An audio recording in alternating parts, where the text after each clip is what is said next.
Hello viewers, I doctor S B K Lal welcome you all in my YouTube channel. मेरे YouTube channel में आपका बहुत बहुत स्वागत है। यह वीडियो इलेक्ट्रोस्टैटिक शील्डिंग पर है।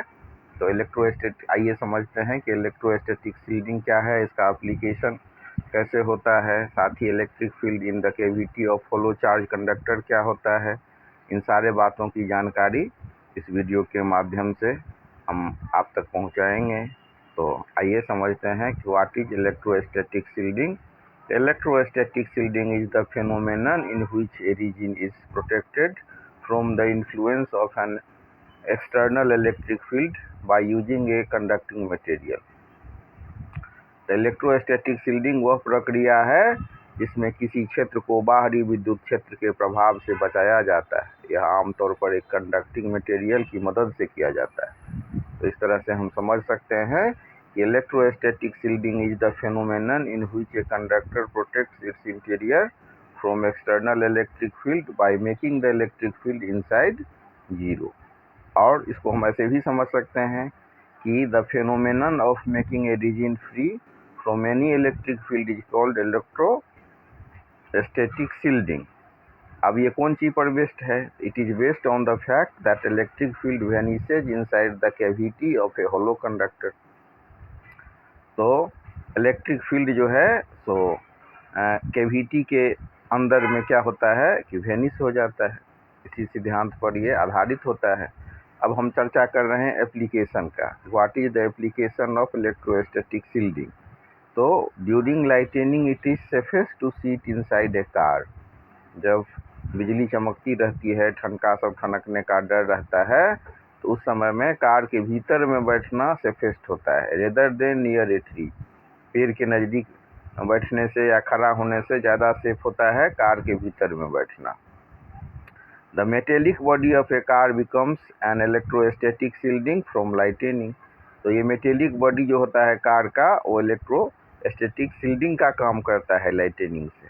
तो इस तरह से अगर हम एप्लीकेशन की बात करें तो during lightning it is safest to seat inside a car rather than near a tree. The metallic body of the car becomes an electrostatic shielding from lightning.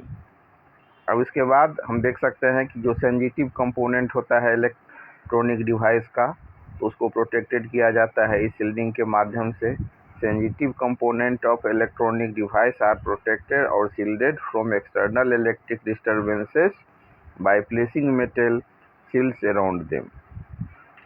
अब हम बात कर रहे हैं कोएक्सियल केबल का।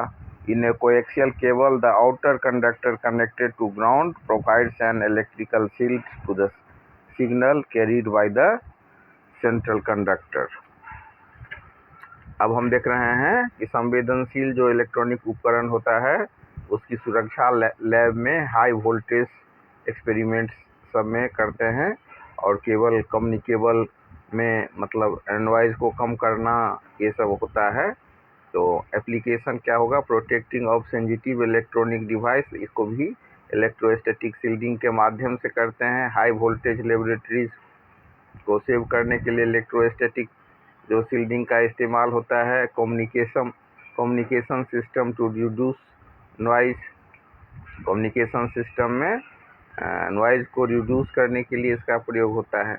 अब हम समझ रहे हैं मैथमेटिकली, हम इसको देख रहे हैं electrostatic field in the cavity of hollow charge conductor. तो यहाँ आप देख सकते हैं कि ये होलो चार्ज कंडक्टर है, तो इसके बीच में फील्ड जो है सो माने इलेक्ट्रोस्टैटिक पोटेंशियल क्या है, यहाँ पर जीरो है। इलेक्ट्रिक फील्ड यहाँ पर हम जीरो देख सकते हैं और एफ जो है सो कांस्टेंट है। और देख रहे हैं ना कि इसमें जो इलेक्ट्रिक फील्ड है इनसाइड जो कैविटी है वो क्या है? जीरो है। तो इलेक्ट्रिक फील्ड चूँकि जीरो है तो यहाँ पर क्या होगा? यहाँ पर जो कोई व्यक्ति रहेगा या कोई सामान रखेंगे तो ये चारों ओर का जो कवर है इलेक्ट्रोस्टैटिक शील्डिंग का काम करेगा। तो चार्ज कहाँ पर एपियर होगा? तो चार्ज होगा सरफेस पर। तो सरफेस पर रहना खतरनाक होगा। तो हम कह सकते हैं charges appear on surface only, electric field vanishes in the cavity of a conductor. तो इलेक्ट्रिक फील्ड जिसको हम ई से डिनोट करते हैं, ये क्या हो जाएगा? ये वेनिस हो जाएगा। अब इसमें हम चर्चा कर रहे हैं गॉसियन सरफेस का। A Gaussian surface inside the conductor quite close to the cavity. Everywhere inside the conductor E is equal to 0. By Gauss's theorem, charge enclosed by this Gaussian surface is 0. तो हम क्या देख रहे हैं यहाँ पर, E जो है सो 0 है और चार्ज भी 0 हो जाएगा. Consequently, the electric field must be 0 at every point inside the cavity. Q is equal to 0, E बराबर 0. E मतलब इलेक्ट्रिक फील्ड. तो यहाँ पर the entire excess charge plus Q lies on the surface. तो जितना एक्सेस चार्ज है वो कहाँ पर रहेगा, वो सरफेस पर रहेगा. अब हम चर्चा कर रहे हैं इसके प्रिंसिपल का. जब किसी चालक को बाहरी विद्युत क्षेत्र में रखा जाता है, यानी कि एक्सटर्नल इलेक्ट्रिक फील्ड में रखा जाता है, तो उनके अंदर के जो फ्री इलेक्ट्रॉन हैं वो रिडिस्ट्रीब्यूटेड हो जाते हैं, पुनर्वितरित हो जाते हैं. यह पुनर्वितरण ऐसा होता है कि चालक के अंदर का इलेक्ट्रिक फील्ड शून्य हो जाता है. इसीलिए चालक के अंदर रखा कोई भी बिंदु बाहरी विद्युत क्षेत्र से सुरक्षित रहता है. When a conductor is placed in an external electric field, its free electrons rearrange themselves on the surface. This redistribution produces an internal field that cancels the external field. As a result, the electric field inside the conductor becomes 0. That is, E is equal to 0. तो हम ध्यान दीजिए कि E जो है electric field है, और तो ये अंदर में क्या हो जाएगा, ये कैविटी में E इज इक्वल टू 0 हो जाएगा. अब electric potential inside is constant. अब इलेक्ट्रिक पोटेंशियल जो है अंदर में कांस्टेंट है, और इलेक्ट्रिक पोटेंशियल को हम कौन चीज़ से डिनोट करते हैं, V से. तो हम लिखेंगे V बराबर V इज कांस्टेंट या V बराबर constant. Excess charge decide only on the surface of the conductor. अब जो एक्सेस चार्ज होगा हमारा वो कहाँ पर होगा, तो कंडक्टर के सरफेस पर होगा. अब इसमें हम इम्पोर्टेंट रिजल्ट की बात करेंगे. इलेक्ट्रिक फील्ड 0 होगा, तो इलेक्ट्रिक फील्ड को हम कौन चीज़ से डिनोट करते हैं, E से. तो E इज इक्वल टू 0. हमको एक चीज़ कम से कम इसमें याद रखिए कि E इज इक्वल टू 0 कहाँ पर, तो अंदर में कैविटी के. और सरफेस पर क्या होगा, तो चार्ज जितना एक्सेस चार्ज होगा वो सरफेस पर होगा. बस इतना समझ लीजिए तो आपको बहुत सारा चीज़ समझ में आ जाएगा. तो क्या ध्यान में रखना है, मोस्ट इम्पोर्टेंट चीज़ क्या है, E इज इक्वल टू 0. तो अंदर का इलेक्ट्रिक पोटेंशियल कांस्टेंट होता है, चार्ज केवल चालक की सरफेस पर रहता है. अब इसका उदाहरण हम फैराडे के रूप में दे सकते हैं, या लाइटनिंग के ड्यूरिंग लाइटनिंग जो है कार के भीतर बैठना ज़्यादा सेफ होता है. और एक उदाहरण होता है कोएक्सियल केबल का, जिसमें आउटर कंडक्टर अंदर के सिग्नल को बाहरी डिस्टर्बेंस से बचाता है. तो फैराडे केस एक बंद धातु का ढांचा होता है जो अंदर के भाग को बाहरी विद्युत क्षेत्र से सुरक्षित रखता है. कार में बैठना लाइटनिंग के समय में, कार में बिजली गिरने पर कार के अंदर बैठे व्यक्ति सुरक्षित रहते हैं, क्योंकि कार एक कंडक्टिंग सेल की तरह काम करता है.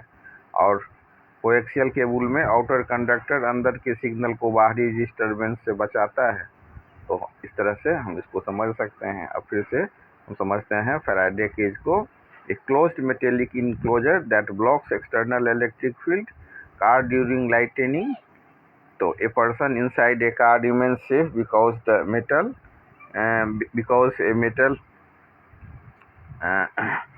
a car remains safe because the metal body acts as a conducting shield. अब उसके बाद चर्चा करते हैं कोएक्सियल केबल का. The outer conductor shields the inner signal from external disturbances. तो इस तरह से हम इलेक्ट्रोस्टैटिक शील्डिंग को समझ सकते हैं. और मैथमेटिकली प्रूफ की बात करेंगे तो at first we are choosing Gaussian surface, applying Gauss's law. Gauss's law को अप्लाई करेंगे तो क्या होगा, E को हम इंटीग्रेट करेंगे पूरा क्लोज सरफेस के लिए, तो लिखेंगे integration over close surface E into D A बराबर Q इनसाइड अपॉन E0.